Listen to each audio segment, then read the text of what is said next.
घर में अफरा तफरी मची हुई थी। पकड़ो उसे, मारो, कहीं भाग न जाए। अरे कहाँ छुप गया? मेरी बीवी हाथों में हथियार लिए पूरी शिद्दत से लगी हुई थी। हर एक और तड़पती लाशें, बेबस, लाचार और गुस्से से लाल मेरी बीवी। किसी के लिए कोई दया नहीं। छोटे बड़े बुजुर्ग हर किसी को रौंदती हुई बढ़े जा रही थी।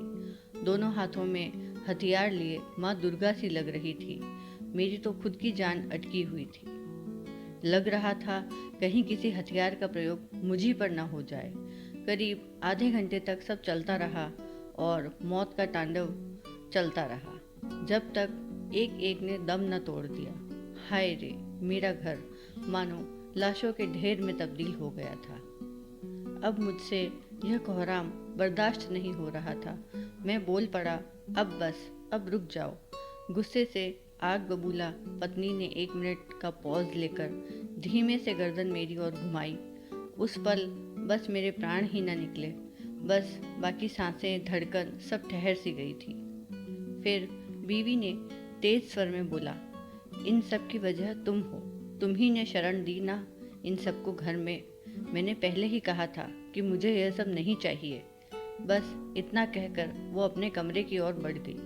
जाते जाते मुझे आवाज़ लगाकर बोली, अब इन सबको ठिकाने लगा आओ। मैं बस कहकर खड़ा हो गया। हर एक लाश मानो चीख चीख कर कह रही हो कि उनकी मौत का जिम्मेदार मैं हूँ। अपने आप को मजबूत कर मैं अपनी जगह से हटा और एक एक कर सभी लाशें हटाई। घर में एकदम सन्नाटा छा गया था, कोई हलचल नहीं। मैं भी इस तूफान से पहले की शांति सा महसूस कर रहा था।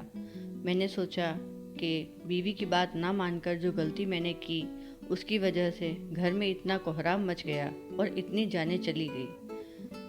अब उस गलती की भरपाई कैसे करूं? करीब 1 से 1.5 घंटा विचार करने के बाद सोचा कि क्यों ना आज शॉपिंग पे ले जाया जाए मैडम को और पसंद की साड़ी दिलाई जाए। फिर मूवी और फिर डिनर। बेस्ट है, आई एम द बेस्ट, ऐसी वाली फीलिंग आ रही थी। फिर किचन में जाकर बढ़िया सी अदरक वाली चाय उबाली और 2 कप में छान ली। साथ में एक प्लेट में कुछ बिस्किट डाल दिए। अब मैं बेडरूम की ओर बढ़ा। मन ही मन में यही प्रार्थना करता रहा कि अब मूड ठीक हो देवी जी का। धीरे से कमरे का दरवाज़ा खोला। एकदम शांति सुकून से लेटी मेरी बीवी इतनी भोली, इतनी प्यारी लग रही थी।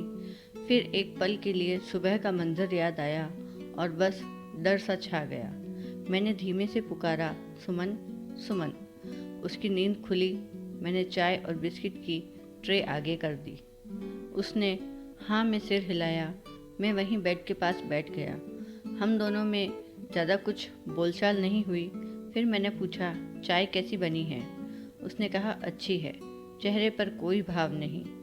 मैंने सुमन से कहा, तुम तैयार हो जाओ, हम शॉपिंग पर जा रहे हैं, फिर मूवी और फिर डिनर करके आ जाएंगे। उसने कहा, ठीक है। हम दोनों तैयार होकर अपनी कार में निकल गए। पहले सुमन को एक साड़ी की दुकान पर ले गया। वहाँ करीब 30 से 35 साड़ियाँ देखने के बाद एक बहुत ही खूबसूरत सी लाल रंग की बनारसी साड़ी पसंद आई उसे। साड़ी करीब 3500 रुपये की थी। न चाहते हुए भी मुस्कुराकर मैंने हाँ ले लो कह दिया। अब बारी मूवी की थी। हॉलीवुड एक्शन को छोड़कर मैडम ने फैमिली ड्रामा पसंद किया और मुझे भी वही देखना पड़ा। करीब 3 घंटे बाद थिएटर से बाहर निकले। अब मेरा मन चाइनीज़ खाने को बेकरार था। सुमन से मैंने पूछा, चाइनीज़ फूड कैफ़े चले? उसने मना करते हुए कहा, नहीं, मुझे पिज़्ज़ा और पास्ता खाना है, तो इटालियन चलते हैं। मैं भी एक आज्ञाकारी पति की तरह चुपचाप उसे वहाँ ले गया। वहाँ काफ़ी सुकून से बैठे पसंद का खाना मंगवाया और कुछ बातचीत भी कर ली। फाइनली अब सुमन के चेहरे पर मुस्कान थी। अब घर के लिए रवाना हो गए। गाड़ी चलाते समय मुझे मेरी गलती का पछतावा हो रहा था। अगर मैंने अपनी ज़िद के चलते पुरानी किताबों और कागज़ों को घर में ना रखा होता और सुमन के कहने पर सफाई के दौरान फेंक दिए होते, तो ना उनके संदूक में इतने कॉकरोच होते, ना ही वो मेरे हाथ से गिरता और ना ही वो मौत का तांडव और लाशों का ढेर लगता। इससे ज़्यादा ना तो 3500 की साड़ी, 500 की मूवी, 1000 का खाना, ये तो 5000 का फटका लग गया। खैर, अब हुआ जो हुआ। इतना सोचते सोचते घर कब आ गया पता भी नहीं चला। घर पहुंचकर गेट खोला और लाइट ऑन की। देखा तो एक कॉकरोच अभी हमारे लिविंग रूम में सैर कर रहा था। मैं बिना कुछ बोले चुपचाप अपने कमरे की ओर निकल गया और फिर सुमन ने अपने हथियार, झाड़ू और हिट स्प्रे उठा।